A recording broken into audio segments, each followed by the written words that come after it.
everybody, Eric Nathy with MountModernLife.com. Today we wanted to talk about how we stay up to date with our favorite TV shows and movies while we're on the road. Now, if you've been on the road for a while or you're just looking to go out on the road, sometimes it can be kind of difficult to keep up with your different entertainment options. Sometimes it can be difficult because you don't have an internet connection or various other reasons. Now, for me and Katie, most of our options are online, which makes it fairly easy for us, especially now that Verizon came out with a new unlimited plan, though we're trying to use that as sparingly as possible and still working on our Wi-Fi network. But anyway, what we want to talk about today is kind of how me and Katie balance my need for a good story and being able to be entertained, and her desire to watch good documentaries and really thought-provoking television and entertainment. So we do that in a couple different ways, but real quick I'll go ahead and just kind of shoot through the different options that we use and the ones that we've tried and think add good value but we don't currently use anymore. So first up on the list is Amazon Prime. Now, we originally signed up for Amazon Prime because of the free 2-day shipping, because we were ordering things quite frequently from them. And then that's when we realized that we have the video option. And once we dove in there, we really fell in love, and Amazon Prime is probably our most indispensable option. And there's a lot of different reasons for that. So when you sign up for it, it's about $99 a year, averages out to about $8.25 a month if you want to break it down that way. But with that, you get your free 2-day shipping, you get your access to the video library, which includes thousands of TV shows, documentaries, and movies. And then you also get access to their music library, and there's a million other things that come with Amazon Prime. It's really a great package that's pretty all-inclusive. But what we're talking about today is the video library. So one of the reasons I love it is because there are so many options that come with your Prime membership as far as TV shows, movies, and documentaries go. But then also at the same time, as you're going through the video, you'll see your different sections, and most of the ones that have Prime included content will be labeled exactly that way. It'll say included with Prime, but then they have other sections that are rent or buy. So you are able to go in there, and if there's newer movies that came out or newer TV shows, you're able to actually buy them or rent them. So for instance, me and Katie use that feature quite frequently to rent new episodes of The Walking Dead the day after they air.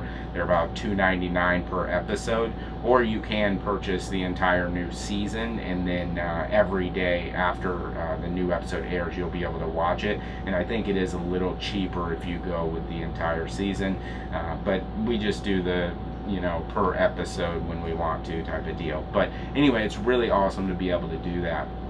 Now at the same time, Amazon also has a lot of different channel options that you're able to add on.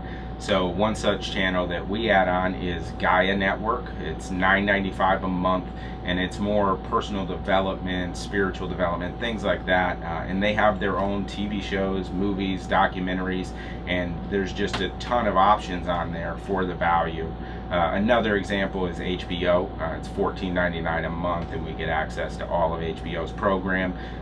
Couldn't be happier with that. But what's really cool about it too is that it's flexible.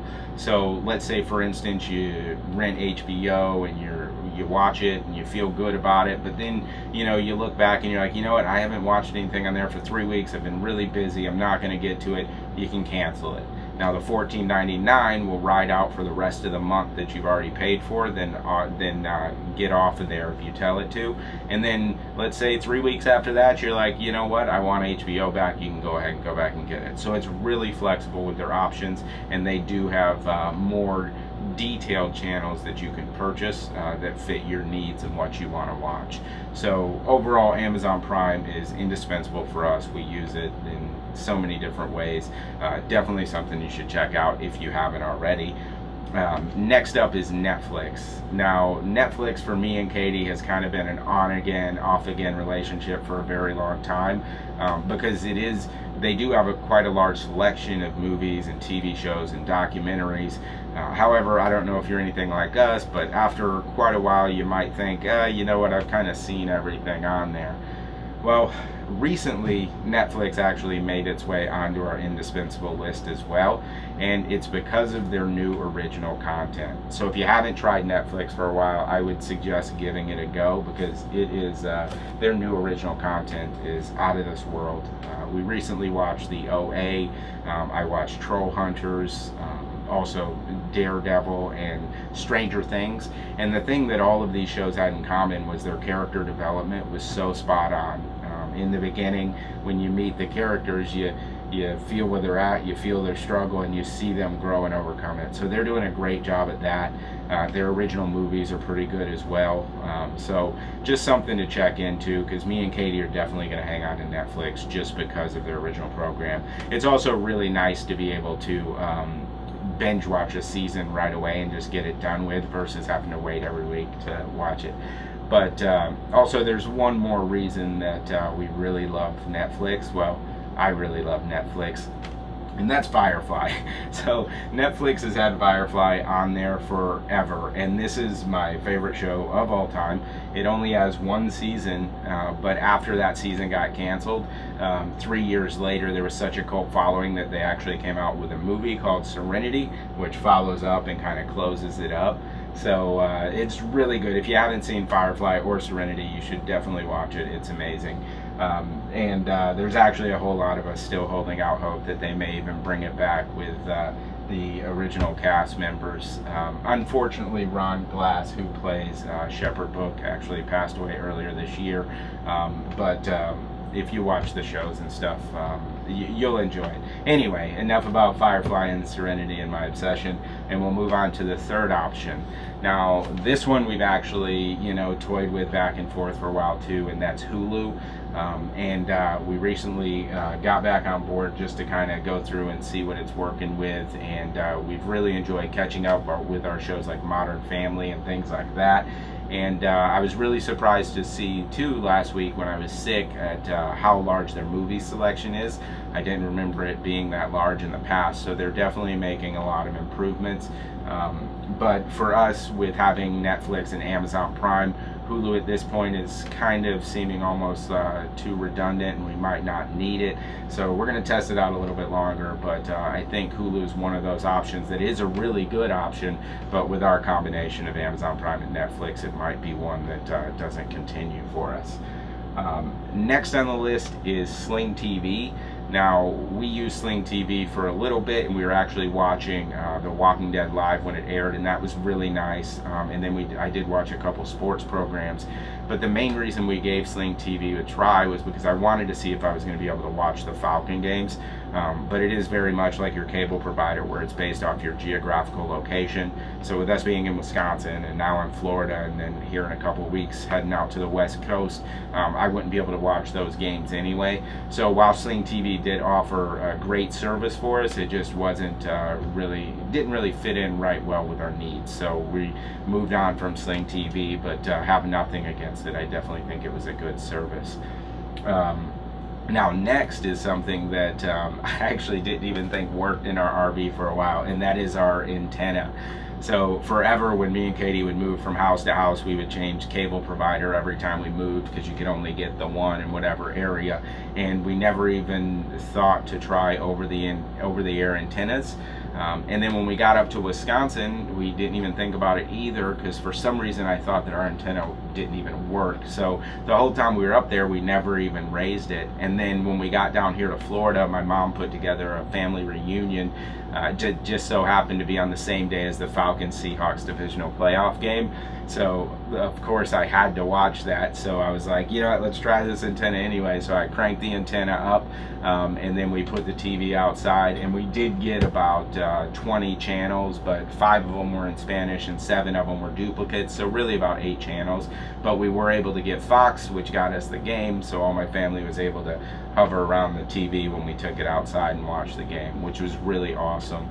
Now, sometimes, depending on where you're located, you might not pick up as many channels as you may in different places. So we actually ended up getting a little indoor antenna as well that we use once in a while if say we're, you know, somewhere where we can't put the antenna up or anything like that. So if you don't have an antenna on your rig and you want to give it a try, those indoor antennas are pretty helpful as well. Though I've kind of found that they don't generally reach as far as our tall antenna on top of the roof when we're able to pop that up there. But we've been really happy with our antenna service. Now, also the last one that I really like is not something you can use in your RV or, specifically, but it's Redbox, and I'm sure you guys have seen them everywhere. Walgreens, grocery stores, Walmart, even though at Walmart the boxes are blue. But anyway, so I've always been a big fan of like your Blockbuster or you know, your family videos, things like that. And when I was in high school and in film school, I would cruise in there and I would spend a ton of time walking up and down the aisles just trying to find a gem or the newest Blockbuster, whatever I wanted to watch. And that experience of going in and doing that kind of ingrained itself in me. So once the Blockbusters disappeared, I really didn't have any options to do that anymore. So I kind of use Redbox as that. Once a week I'll go down there and see what's in the box and what's new, maybe what someone brought back that I didn't see the week before. And they also rent video games if you're into that. I haven't really used that option too much with them, but there is that there as well. And if you guys follow us on Instagram, you might actually saw when we were up in Wisconsin, we found a family video movie store, which was just like a Blockbuster, and it was a little underwhelming when I went in there trying to get my old Blockbuster experience. But anyway, that about wraps it up for kind of the services that we use when we're on the road and what we kind of, you know, stick with. And overall, out of all of them, Amazon Prime and Netflix are our main go-tos that are indispensable. We're definitely going to hold on to those. When it comes to Sling TV and Hulu, those are both really great services. It's just, you know, we've already found the ones that we really love, so it's kind of repetitive to have them both. But anyway, that about wraps it up. The rest of them, antenna and Redbox, are we're really excited about too, but that's not something we continuously have to pay for every month. So anyway, I hope this helped if you're trying to narrow down your search for what TV show and movie providers to go with while you're on the road. If I didn't mention any that you guys are using and you find really valuable, definitely please leave them below in the comments. We're totally open to trying new things and seeing if we can find something that works a little better. But other than that, thank you guys much for stopping by today. Don't forget to subscribe below, and we'll see you again soon.